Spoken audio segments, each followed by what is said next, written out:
Setiap orang punya cara dan jalannya masing-masing.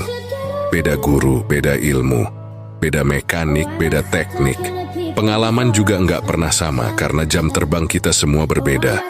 Ingat, putih belum tentu bersih dan hitam belum tentu kotor. Jangan terlalu cepat menilai.